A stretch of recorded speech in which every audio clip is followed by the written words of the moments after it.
Ian's got an awful lot to share with you, so I will cut this short and just say he has been one of the best campaigners for truth in every sense of the word for a very, very long time. And I know that what he's going to present for you today is very powerful. So please give a huge hand for Mr. Ian R. Crane.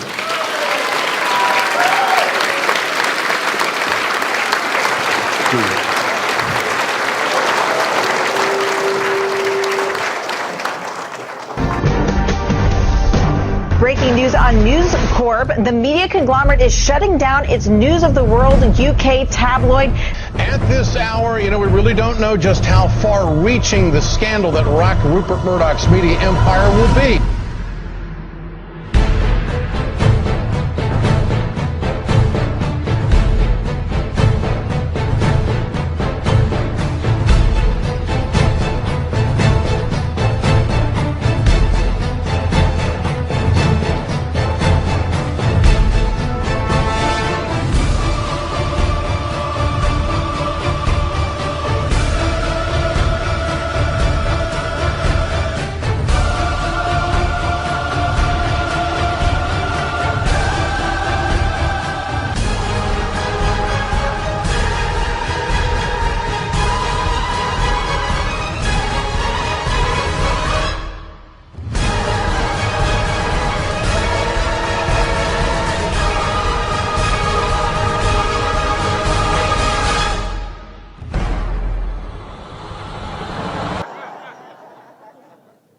Inspired casting, and thanks to Lisa and John for letting me use that as my intro this year.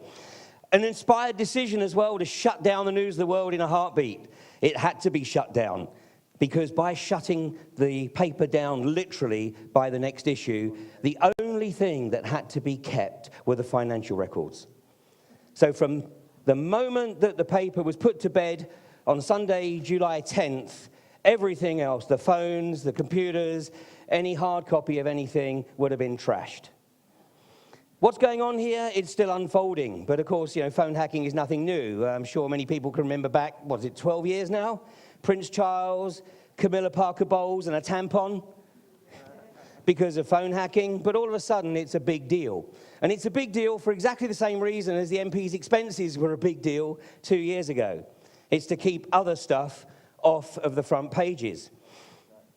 A distraction indeed. But nonetheless, what we're also seeing is and we're going to go through this presentation, we'll see that there is an increasing amount of evidence that there is a lot of infighting between the various factions of those who think they are the rightful rulers of the planet. And as already has been introduced, Sean Hoare, of course, paid the price, found dead in his apartment in North London on Monday of last week. July the 18th. It is believed that he died on July the 17th, 8 years to the day since the death of this guy. This guy died on July the 17th, was found on July the 18th. Sean Hoare died on July the 17th, found on July the 18th. I doubt there'll be any investigation or any hearing into Sean Hoare's death, but it wouldn't really matter anyway, would it? Because we all know the result. But we also all know the truth, and the two don't exactly correlate. Of course, we're also seeing these guys, and when I was watching Mick Hucknall give evidence in Parliament the other day, I actually turned the sound down because you can get a lot more sometimes from just watching the body language. And Mick was lying through his proverbial teeth.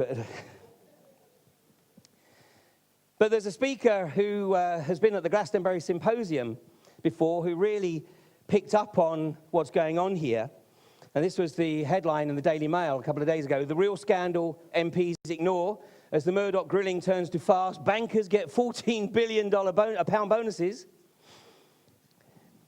because they did exactly what they were asked to do. They got bonuses for the same reason anybody gets a bonus from their employer. They achieved all their goals and objectives, and these guys, of course, did it in spades. So they get the bonuses, but, we don't really want that on the front pages because people might get a little bit pissed off. So let's come up with something else. So this was a good day, obviously, to bury bad news.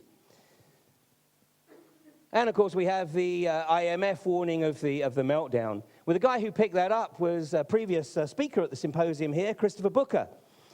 And he said the euro now threatens the world with economic meltdown. Well, it's not just the euro, of course, it's the US dollar as well.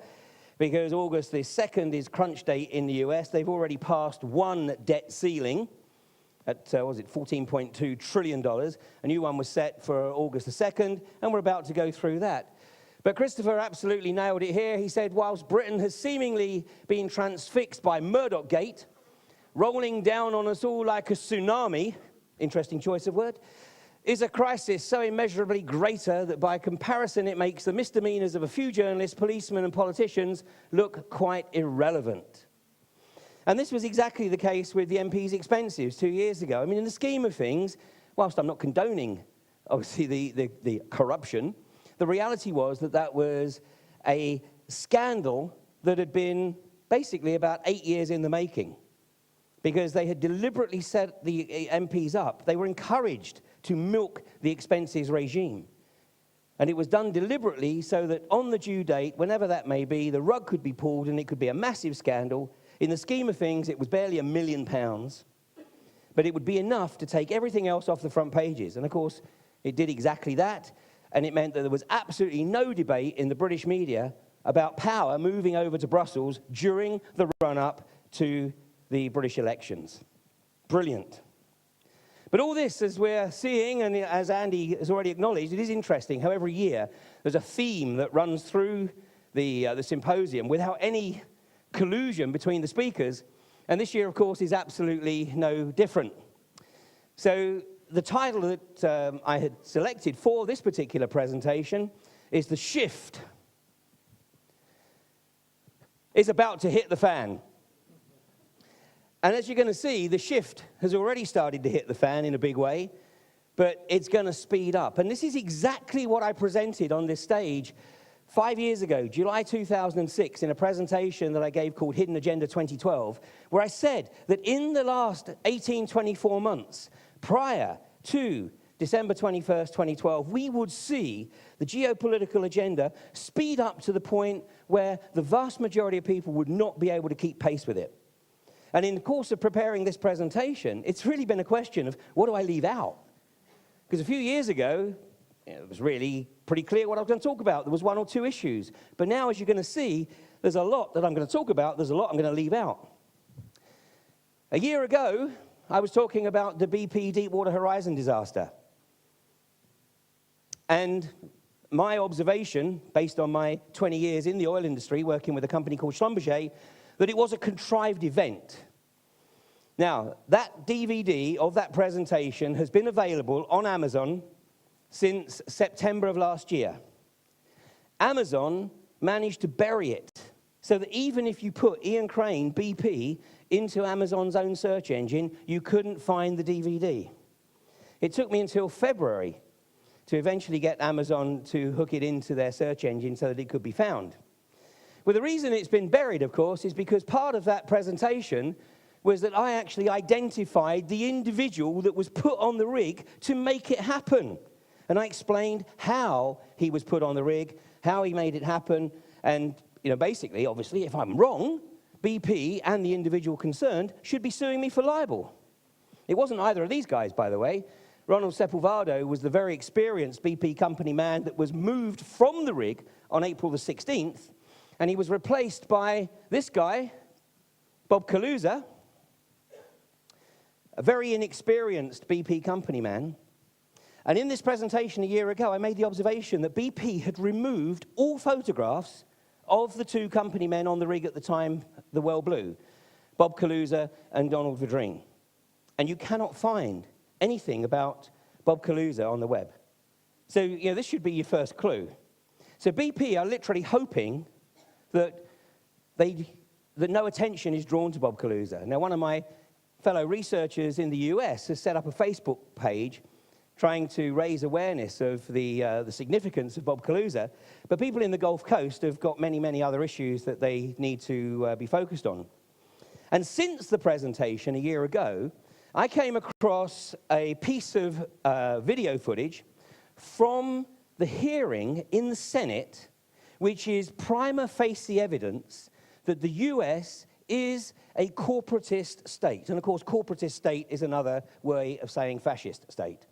So let me just show you this clip. This actually occurred about 3 weeks before the symposium last year, but I hadn't seen it by then. But this is very, very important. Madam President, I ask unanimous consent that the Judiciary Committee be discharged of S-3462, a bill to provide subpoena power to the National Commission on the British Petroleum Oil Spill in the Gulf of Mexico, and that the Senate then proceed to its consideration. Is there objection? On behalf of other members of the Republican conference, I object. Objection is heard. Madam President.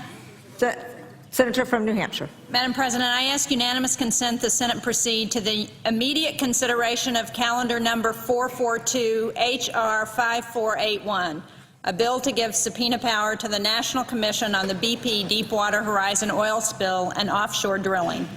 That the bill be read a third time and passed, and the motion to consider be laid upon the table with no intervening action or debate. This is legislation that passed the House 420 to 1.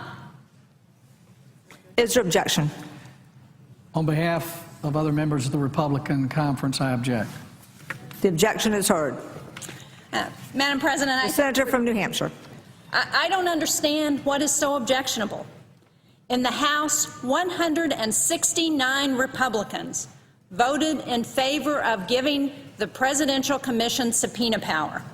They understand how important that is, because this commission begins their investigation in the next few weeks. This should not be a partisan issue. I don't understand why my colleagues on the other side of the aisle are turning this into a partisan issue.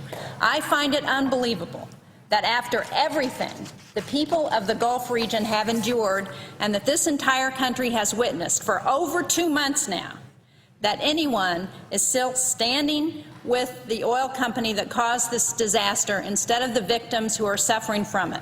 I hope the American people understand that this is a clear contrast between who stands on your side and who stands on the side of special interests. How is it possible that members of this chamber find it difficult when the House of Representatives, in a near unanimous vote, could say that the subpoena powers necessary for the commission to be able to get to the bottom of what happened could pass unanimously there, save for one vote, and yet cannot even proceed here? Cannot even proceed here. This isn't rocket science. It's common sense to most Americans. We need to fully learn the lessons of this disaster with a thorough investigation, not protect oil companies from having their negligence exposed. We need to get answers from BP and Transocean and Halliburton and everyone else, including the federal agencies, not give apologies to them, as I have seen Republicans suggest that we should apologize to BP for making sure that the residents of the Gulf region are held whole. We need to know the truth, and the commission needs subpoena power to get the truth. So who are you protecting? And what are we hiding here? What this is, it is the Senate. And what you saw there was one of the members of the Senate asking the Senate to give the BP hearing, the Gulf Coast hearing, the presidential hearing, the power subpoena, to demand that the likes of Bob Kaluza and Donald Verdreen turn up to give their evidence, because Bob Kaluza has pleaded the Fifth Amendment, which means that any evidence he may give may be self-incriminating. So he has elected not to appear. Donald Verdreen has declared himself to be sick and unable to give evidence. So neither of these individuals, Bob Kaluza or Donald Verdreen, have given evidence to the Gulf Coast hearing and never will. Because in this Senate vote, the Republican Party shut down and blocked the power subpoena to the Gulf Coast hearing, thereby preventing the Gulf Coast hearing from ever establishing the truth behind what really occurred on the BP Deepwater Horizon. Okay, I showed this slide last year because a particular individual had made the recommendation on US TV that one of the ways in which perhaps the BP well could be shut down was by nuking it. Now, this is completely outrageous. It had only ever been done once before in Russia. in, I think it was 1973, with a gas well, and they're still paying the price to this day. So I made the observation last year that this was completely outrageous, and thankfully, you know, it wasn't followed up. But the guy who made this recommendation was a guy called Matthew Simmons. Now, Matthew Simmons and I haven't exactly seen eye to eye over the years, because Matthew Simmons is one of the, well, was one of the prime movers behind the whole peak oil hypothesis. But in 2008, when the price of oil went up to $147 and then quickly dived, I think Matthew Simmons realized that the whole peak oil construct was nothing more than a sort of political maneuver to raise the prices of oil. So Matt Simmons actually left the oil industry, left investment banking, and set up his own company, a company called Ocean Energy Institute. And the prime purpose of Ocean Energy Institute was to set up wind farms off the coast of Maine. And his goal was to have Maine's electricity all generated from wind by the year 2020.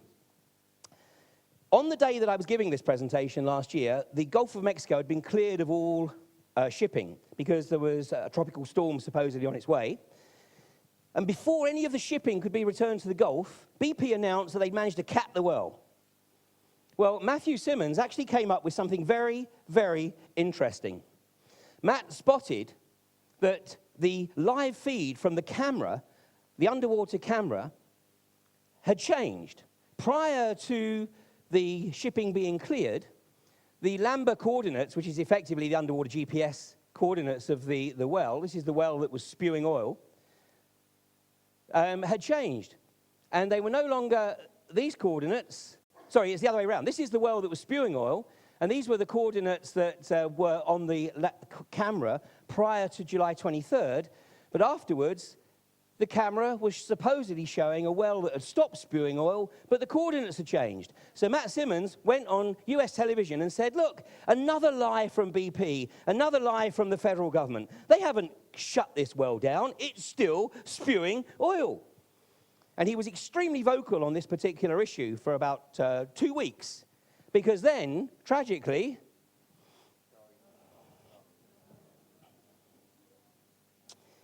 he was in his hot tub, 67 years of age, no history of ill health, and he was sitting in his hot tub in Maine, and he was found by his family, and he supposedly had a heart attack. So consequently, you know, one of the most vociferous critics of BP and the federal government in the US with an oil industry background was no longer a problem. Matt Simmons made the observation that you know, this Gulf of Mexico disaster was indeed a population reduction event, which of course is exactly the same observation I made, and the title of the DVD from last year is BP, Population Reduction and the End of an Age. Well, it gets worse. The plume is actually disappearing. The plume is being biodegraded, that there is a new form of microbiology that is attacking this plume and using it as a food source. Just to bring it back to the... Get moving now, guys. Sorry. Tight schedule here. Okay. You Thank you. That's Mike Utzler in the green shirt there. He's the chief operating officer with BP. And what he's saying to Stephen Fry there, which I think was for a Channel 4 or BBC documentary that was broadcast last year, what he was making the observation to Stephen Fry was he said, we, BP, have introduced genetically modified microbiology as part of the cleanup operation. So now what you've got is a soup, a toxic soup of oil, Corexit, which is extremely toxic as a dispersant. It's 10 times more toxic than oil. It was used to submerge the slick, coupled with microbiology, genetically modified microbiology. There are researchers in the Gulf of Mexico who have nicknamed the illness that is manifesting there blue plague, BP, blue plague. And this is attacking people. It is reached the point of horizontal gene transfer. It's moving now across species. It's a real problem. And anybody who starts to shout about it is a beneficiary of BP's behavioral health payments. As of April, BP had paid out $62 million in behavioral health payments. This is a euphemism for keeping people quiet. So as soon as anybody starts to raise concerns about their health or the health of a family member, BP immediately comes in and basically says, how much do you want? And then they sign a clause which Basically, it means that they have to keep any payment confidential and any future symptoms that they display confidential. Well, we're starting to see the same symptoms elsewhere in the US right now. And this was recently, it's not a particularly good photograph because this was a guy driving along in Missouri when one of these monster storms hit Missouri, leaving a phenomenal trail of devastation. And we are seeing, and although it's being suppressed by the mainstream media, of course, we are seeing the same symptoms in Missouri now as we have seen in the Gulf Coast over the last 12 months or so. And of course, the hypothesis is that the toxic soup from the Gulf is being lifted up into the Gulf Stream and then is obviously moving with the Gulf Stream and then coming down in the rainfall and in the storms here. So we're starting to see the spread of the toxic soup from the Gulf of Mexico. But you're not going to read too much about it unless you actually go search for the BP activist community. I'm going to move on because I'm going to cover a bunch of events that have occurred, and I'm going to leave a lot out. Let's move on to the tsunami in Japan. Because what I discovered in the immediate aftermath of the tsunami was that there was a young lad in Australia who had absolutely pinpointed this to the hour. A young lad called Mitchell Coombs. And here's the proof, because this is from Facebook, okay? This is one entry. Mitchell Coombs, okay, everyone, you've been warned of what's to come. We now have 104 hours to go. Hold on tight, we are in for the shock of your lives. And that was posted on March the 7th, 4 days before the tsunami hit. On March the 11th at 10:20 in Australian time, so before it hit, Mitchell Coombs wrote, so what a great start to the year. Queensland, worst floods in history. Queensland's worst cyclone in history. New Zealand's worst earthquake in its history. A 6.6 earthquake in China on Wednesday. Tsunami in Japan later tonight. What's next on the agenda? And then he posted, I was correct to the exact hour once again. Just like with the New Zealand earthquake, Cyclone Yasay, and the Queensland floods, you were all warned well in advance. If you didn't watch his videos, I posted about the Pacific tsunami. That's your own fault. The reason being because he was getting a lot of grief. That's why he got a little bit aggressive with some of these posts, because he was getting a lot of grief from people going, how the hell did you know? And of course, accusing him of having some inside knowledge. Well, what he claimed was that he had been studying this game, the Illuminati cards, which is a card game that was produced by Steve Jackson of Austin, Texas, back in the early 90s. Now, I don't have the time to go into the history of this game, but Steve Jackson remarkably seems to have hit the nail on the head with some of these cards, because this is the morass of cards.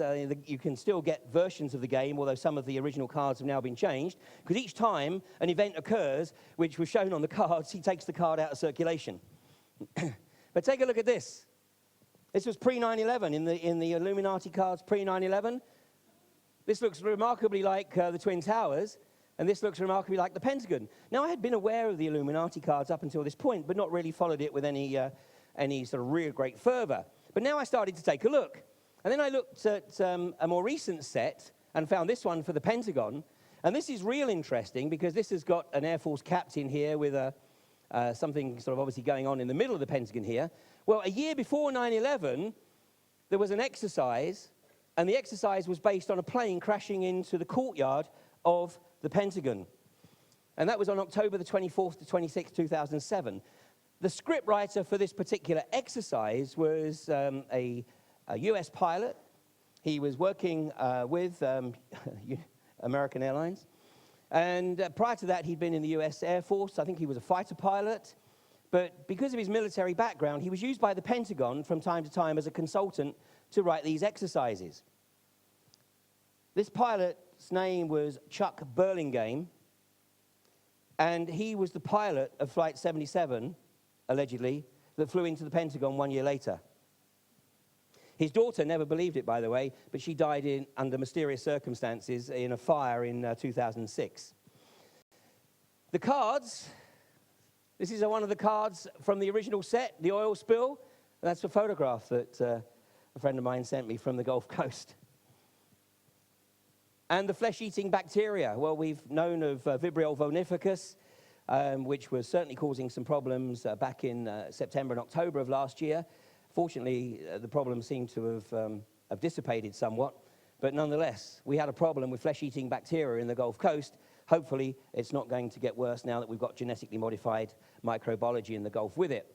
But let's take a look at what Mitchell Coombs was looking at, because he saw these cards: the early warning, the earthquake projector, otherwise known as HAARP, the tidal wave, and then with a nuclear accident, and a combined disasters card.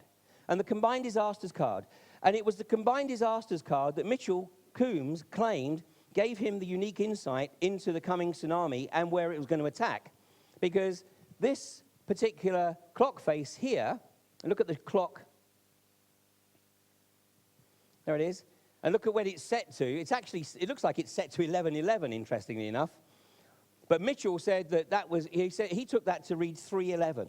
He took that to read 3:11. Well, that is the Waco clock tower in Tokyo.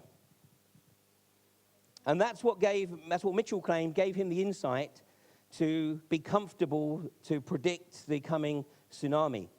But the tsunami, of course, was only a part of it, because as you saw in the combined disasters card, it covers the nuclear accident. So we have the earthquake, tidal wave, nuclear accident. And then from some research by a gentleman by the name of Jim Stone, we have to question the veracity of the story that we've been told about the nuclear reactor. And I understand that somebody actually mentioned this in the forum last night. First of all, Jim Stone has looked at the evidence to try and prove that there was indeed a 9.0 earthquake on the east coast of Japan at that time, and he can't find any evidence for that. There's also some evidence to suggest that the meltdown of Fukushima, which, by the way, was supposed to be decommissioned on March the 19th, but the meltdown of Fukushima actually started before the tsunami hit it. So what could have triggered that? Well, the Israeli security company that had the contract for the security of Fukushima had installed a whole bunch of cameras inside the chamber here. This is the explosion of Fukushima. This is one of the cameras that the Israelis had installed.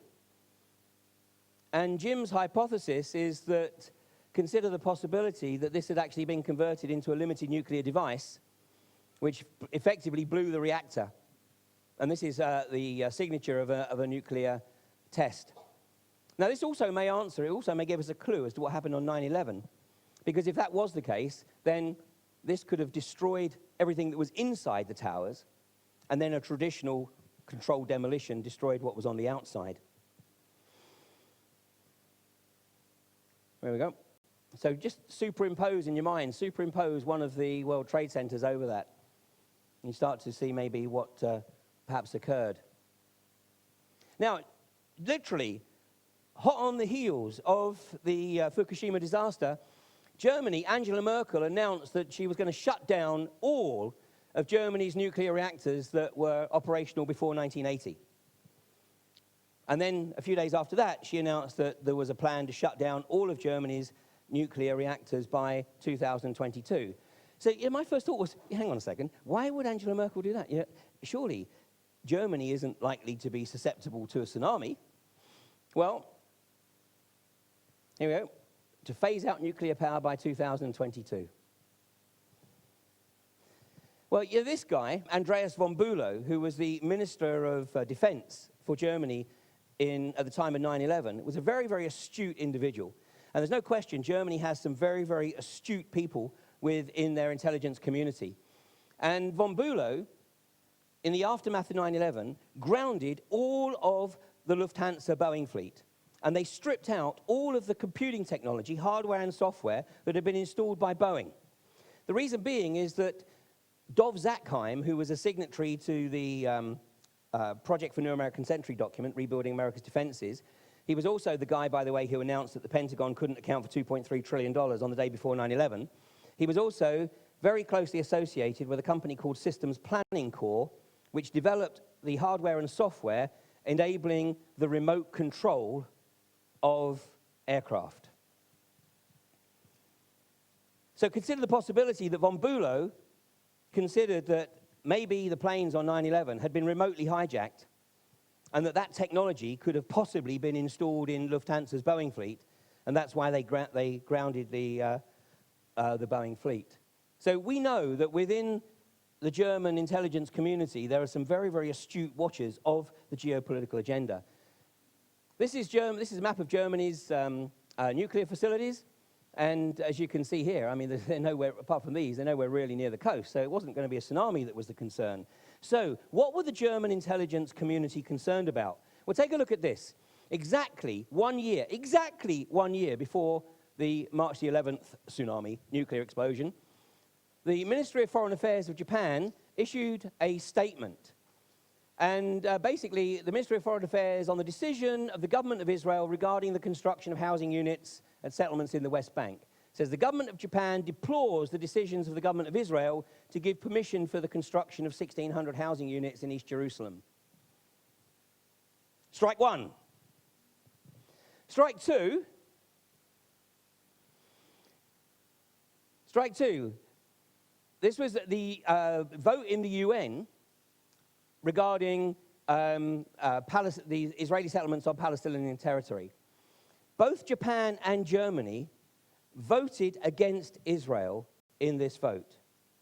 And this is the first time, and this was on February the 18th of this year, this is the first time that Germany has ever voted against Israel in the United Nations. So this was certainly a landmark vote, and certainly the Israeli ambassador to Germany obviously tried to read Angela Merkel the Riot Act over it.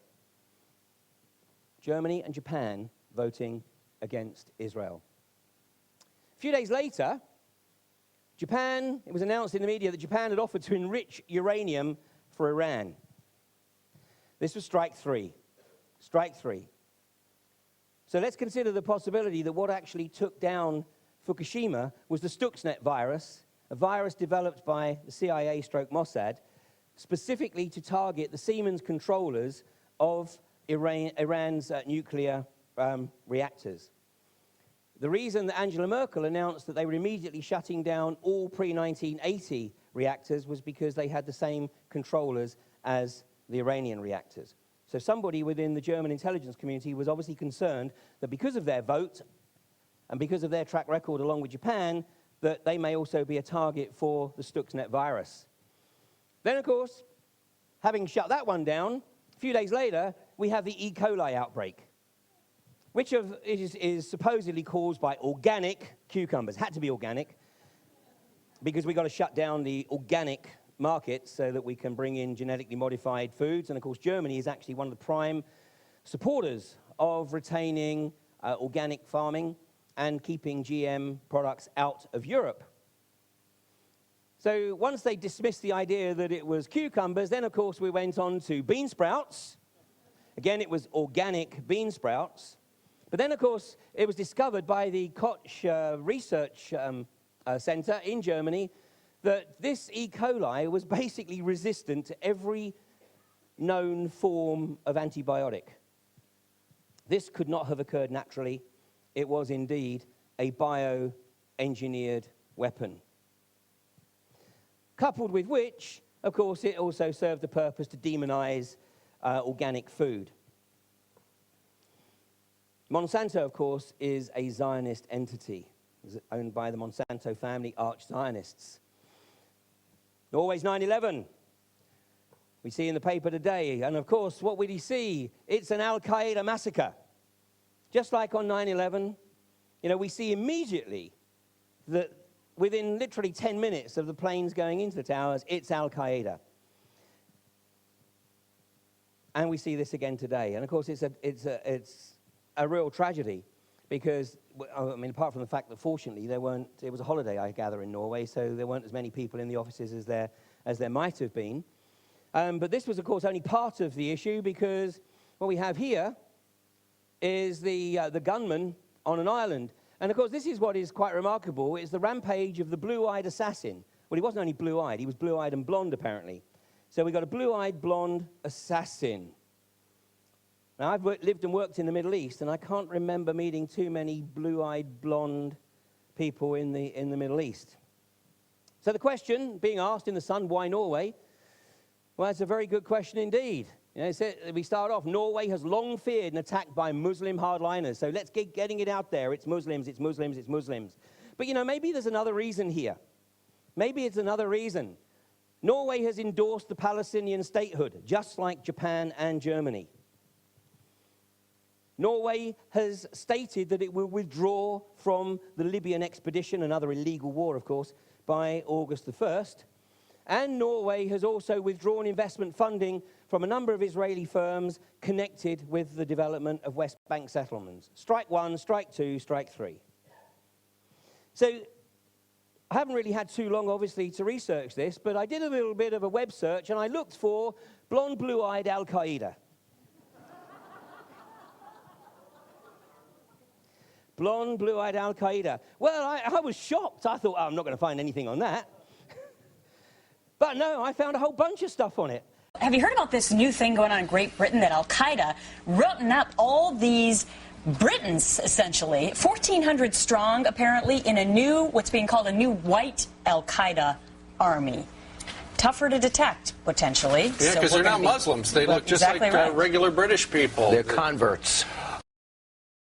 Also, we're going to talk more about the controversial subject regarding Al-Qaeda. Are they recruiting a white army now in Great Britain? Some people say it's 1,400 people strong, and why is that important? Because this is what we've always talked about, that if you have people in one country transplanting to another religion and they maybe aren't exactly what you think they are, that can be more difficult to fight. Yeah, they're converting them in prison to extremist Muslims. Yeah, okay, great. Okay, this is what's known as mindscaping. That's actually from 2008. And I encourage you to go Google it for yourself. You know, go Google blonde, blue-eyed Al-Qaeda.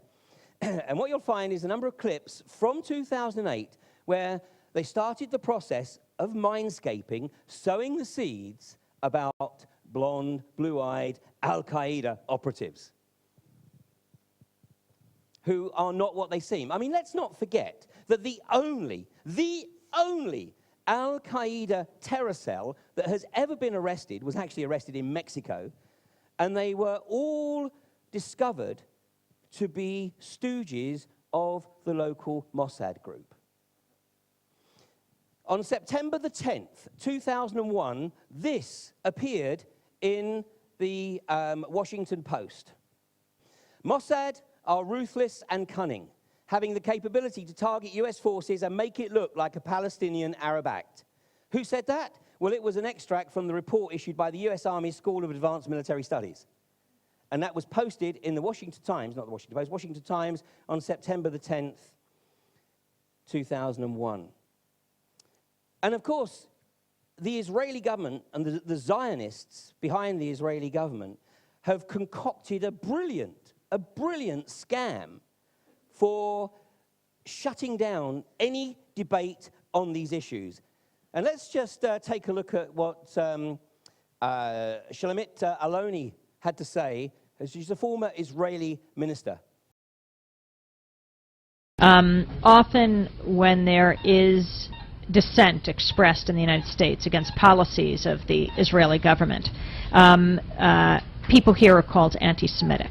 What is your response to that as an Israeli Jew? Well, it's a trick. We always use it.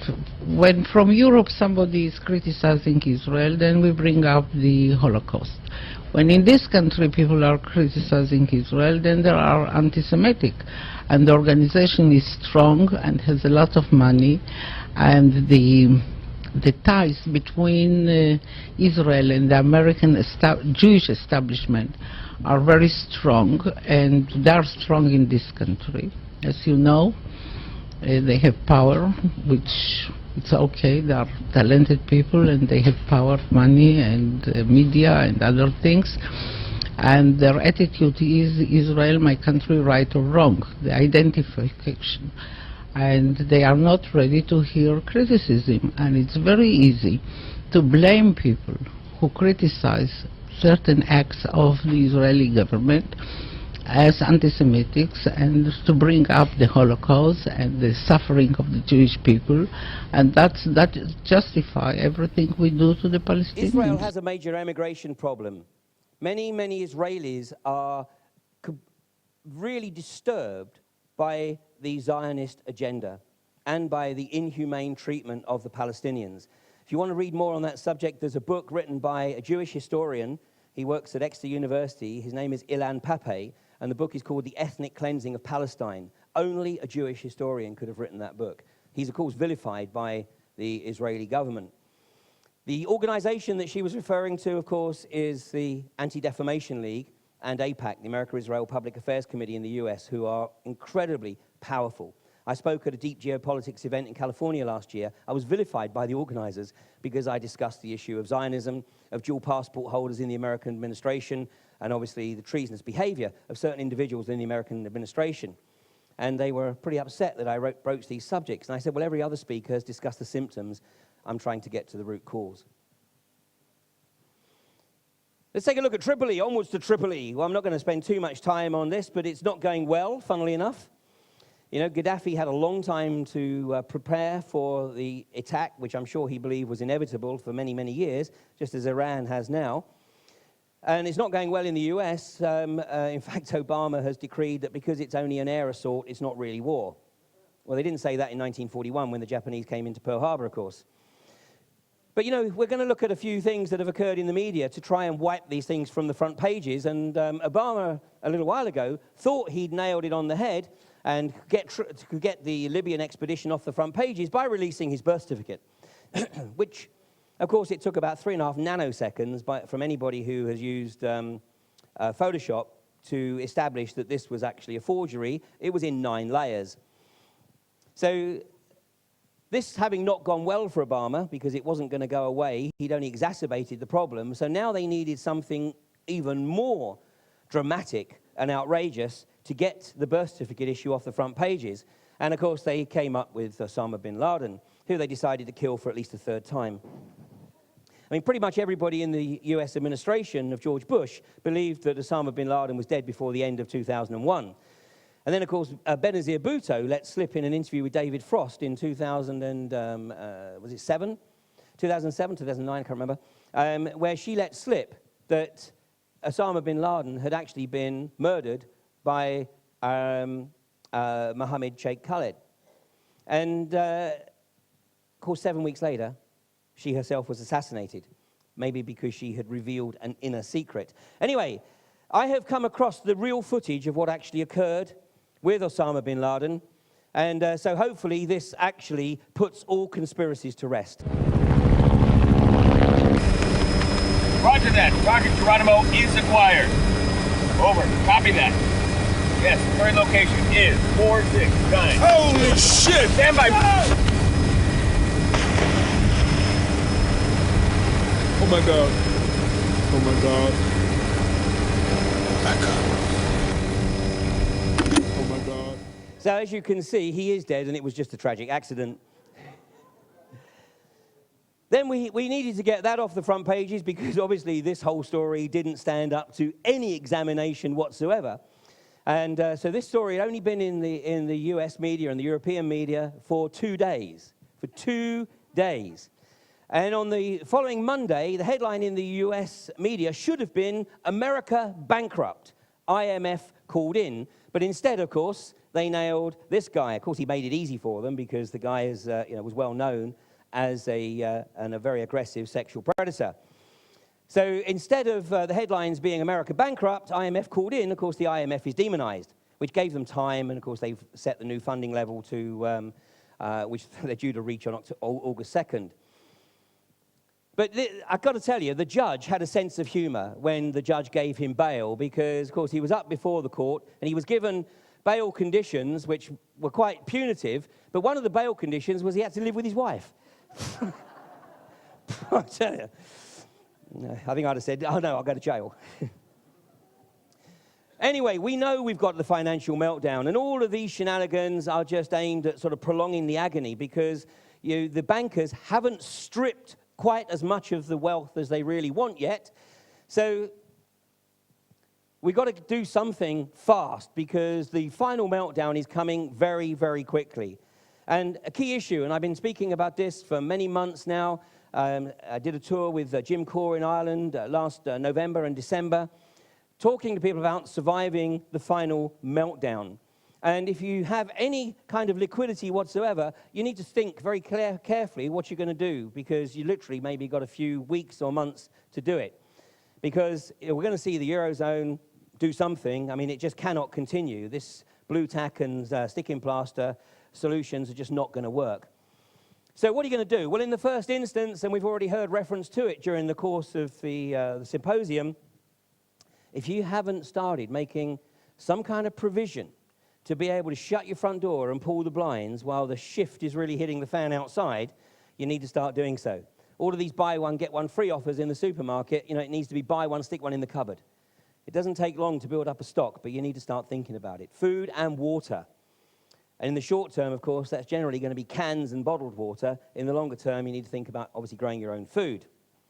Because if I'm wrong, and of course I hope to God I am, but even stocking up now is still going to alleviate some of the pain that's coming, because the prices of food are going to rocket as we get into the autumn. So if you start stocking up now, and there's no need for panic buying, but as you go shopping, do stock up and take advantage of this window. Now, once you've got food and water sorted out, what are you going to do with your money? Well, let's just take a look at what those who work in the financial arena do with their money. Here's the graph of gold over the last 10 years. 10 years ago, gold was at $275. This was the point at which Gordon Brown was instructed to sell 415 tons of Britain's 715 tons of gold reserves. He was instructed to sell the money by the Rothschilds to, to the Rothschilds. That's right. How could they have ever known that over 10 years, gold was going to reach $1,600? Over 10 years, the yield is 481%. Anybody buying gold at this point would have done very, very well. The property boom never existed. Never existed. Back here, you needed 363 ounces of gold to buy the average property in the UK. Today, you need 150 ounces of gold. So in real terms, property has depreciated by 60% in the UK. That's the 10-year yield. This is the 1-year yield, 33.3%, 1,200 to 1,600. Even over the last 60 days, although, you know, gold is a long-term hold. You don't go into gold for the quick buck. But over 60 days, you've still got a yield of 4.5%, which is pretty much about what you get on an annual return if your money's in the banks. But, you know, the establishment don't want people to know about gold. In fact, they'll do anything to tell you that you shouldn't go anywhere near gold. Let me show you a short clip from Ron Paul grilling Ben Bernanke. But very quickly, if you could answer another question, because I'm curious about this. You know, the price of gold today is $1,580. The dollar during these last 3 years was devalued almost 50%. When you wake up in the morning, do you care about the price of gold? Well, I pay attention to the price of gold, but I think it reflects a lot of things. It reflects global uncertainties. I think the reason people hold gold is as a protection against what we call tail risk, really, really bad outcomes. And to the extent that the last few years have made people more worried about the potential of a major crisis, then they have gold as a protection. Do you think gold is money? No. It's not money. Even if it had been money for 6,000 years, somebody reversed that and eliminated that economic law. Well, it's an asset. I mean, it's the same. Would you say Treasury bills are money? I don't think they're money either, but they're a financial asset. Why do central banks hold it? Well, it's a form of reserves. Why don't they hold diamonds? Well, it's tradition, long-term tradition. Well, some people still think it's money. I yield back. My time is up. He obviously went to the same school as Mick Hucknall. Gold is the long-term hedge. You know, back in the 1940s, it was said that one gold coin will buy you a reasonable quality suit. Today, one gold coin, a sovereign, which is about £230 worth right now, will buy you a reasonable quality suit. We're into final meltdown for a number of reasons. I don't have the time to go into that detail. It's all covered in my final meltdown DVD, but I'm going to show you a very short clip from an Irishman who sums up in about 2.5 minutes what most of us will take a little longer to explain. I'm Jason Calabry with the Financial News, and today we're talking to a real Irishman and someone in the money business about what's going on in Ireland with the Celtic Tiger and the banks are hurting so much, the downfall. What's the story here? Do you really want to know? I'd love to know. But I'll tell you, it's like what has happened all over the Western world for the last 20 or 30 years. Greed, greed, and more fucking greed, and cheap money. And in Ireland, it's a tragedy what happened to the tiger. We have, I'd say, 4 causes. We had a stupid fucking government. We had a regulator that was asleep at the wheel. We had very deceitful and conniving and corrupt developers. And of course, above all, wanking fucking bankers. Wanking bankers. We had these arseholes that for the last 20, 30 years are getting these massive bonuses, these employees and directors of banks, on the misfortune of the working class, and getting these huge bonuses and salaries. But, you know, if you and all these arseholes should be thrown in jail and the keys thrown away for the rest of their life. And you know, sir, if you went in and you're unemployed and you wanted to take a loaf of bread out of a store or a supermarket to feed your family, guess what? You'll be up in court for it. These assholes are living all over the world now on the backs of the misfortunate working people. And who's going to pay for all this? We've mortgaged the next generation or two. Who's going to pay for it? The working man. We got the labourer, the small farmer, the fisherman, the nurse, the teacher, the policeman, the fireman, the plumber, the carpenter. Fuck's sake, man, this is a joke. So I'm sensing a wee bit of discontent? You are indeed, sir. And by the way, let's not be too cocky in this part of the world, North America either. All these debts that people have accumulated over the last 30 years. Hey, everybody gets their day in the sunshine. And you know, speaking of the Celtic tiger and all that you mentioned, you know that Michael Flatley is really from Chicago. Well, that's another story. Fuck off!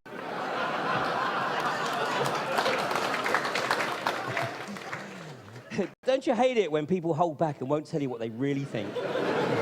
But the guy's absolutely on the money. Absolutely on the money. There was a campaign to try and identify this guy to get him to run for office in Parliament. But there's going to be a massive backlash. And I got to show you this because this is one of the Illuminati cards from the mid-90s. Who does that look like? It's incredible, isn't it? Absolutely incredible. One of the other cards is this one, the charismatic leader. And of course, you know who's setting himself up for office in Europe?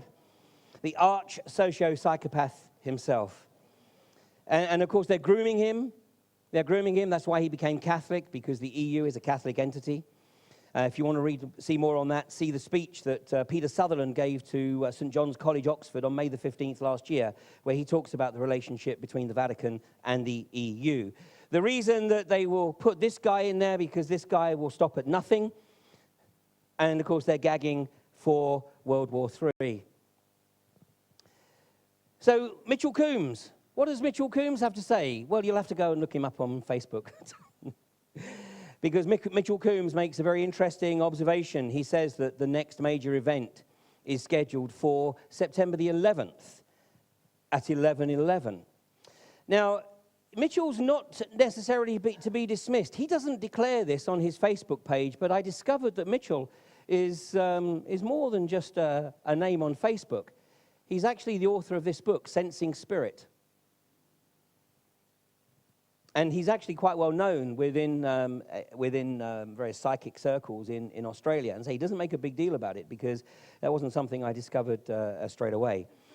Now, what we've heard that events are speeding up at a phenomenal rate of knots, and even some of the events that I've discussed here today, I mean, probably for a lot of people, you know, they're long gone, they're history. Other things have taken over. But I want to just share this with you, because this is the comment from the report from Iron Mountain in 1967, and in that report, and the report from Iron Mountain, by the way, is the document where they talk about using things like climate change and global warming to keep people in a state of fear. But in this document, it says, it has been hotly argued that a believable external menace would offer the last best hope of peace by uniting mankind against the danger of destruction by creatures from other planets or from outer space. And then they went on to say, it is more probable, in our judgment, that such a threat will have to be invented. No shit. Well, thanks. You know, I stood on this stage in 2007 and recorded a presentation called Fool Me Once, where I floated the hypothesis that they were looking to stage the fake alien invasion at the London Olympics. And there was a young lad in the audience that day who, unfortunately, I never had the opportunity to meet, although we did exchange a couple of emails almost a year later. And that was a young lad by the name of Rick Clay. And it was his presence at that presentation that set him off on his own path of discovery, which unfortunately wasn't perhaps as long as it might have been.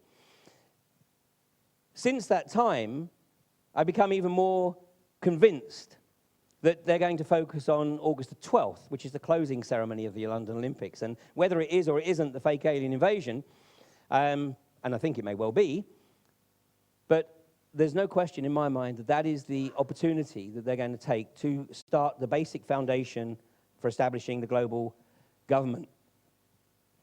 And when I watched Battle Los Angeles a few weeks ago, I had to do a double take. Fortunately, I was watching it on DVD, but I had to do a double take because the opening scene, when the alien ships appear over Los Angeles in that Hollywood movie, is August the 12th, 2011.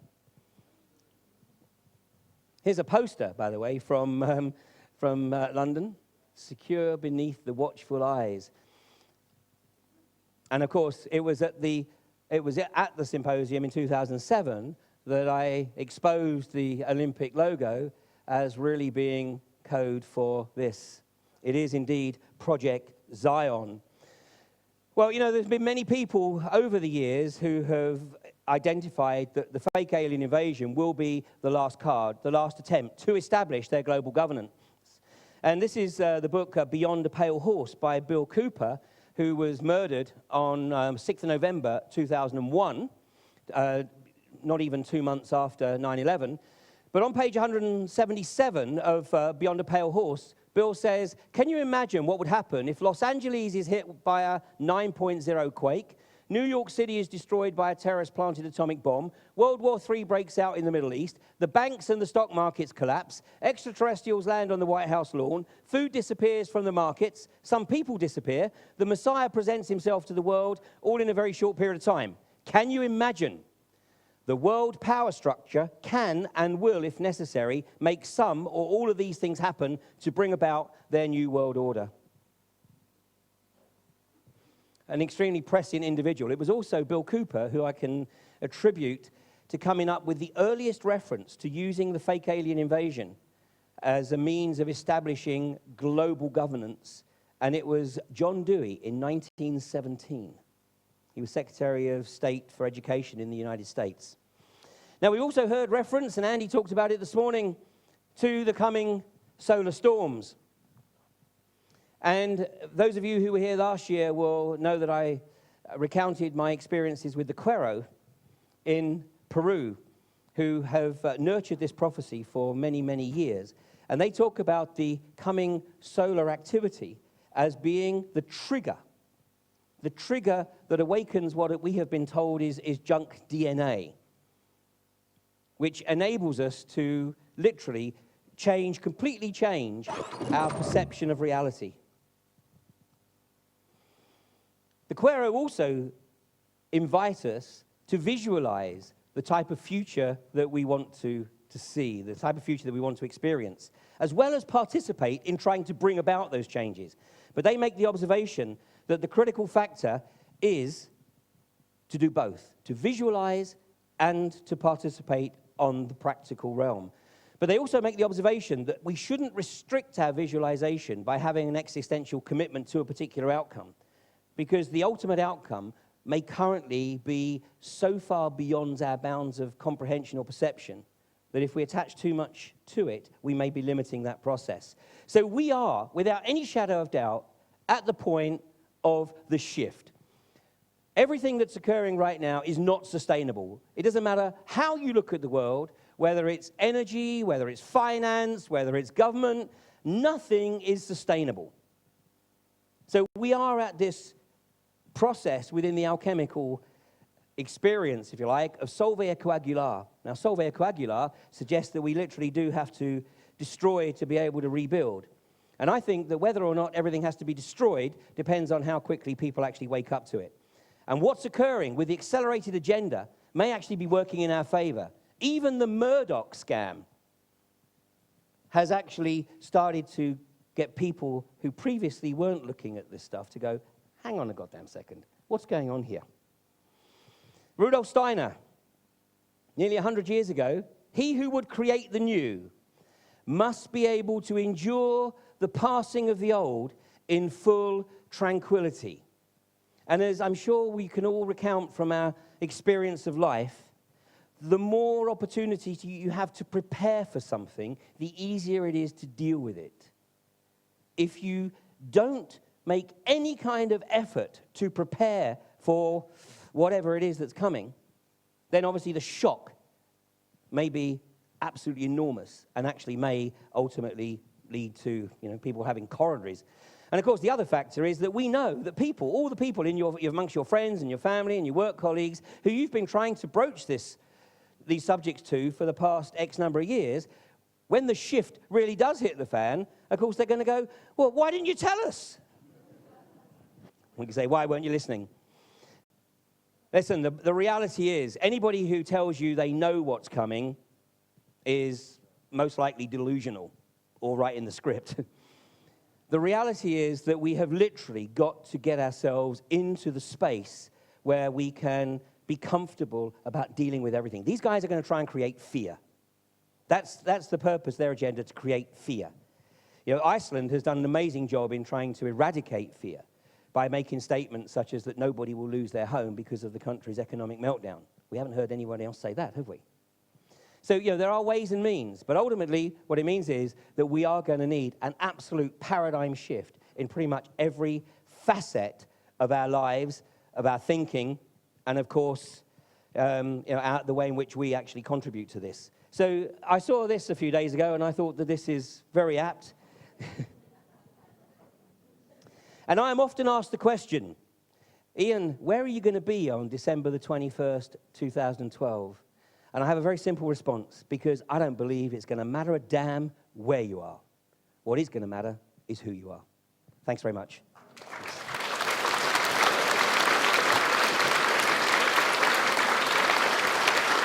Ian Craig.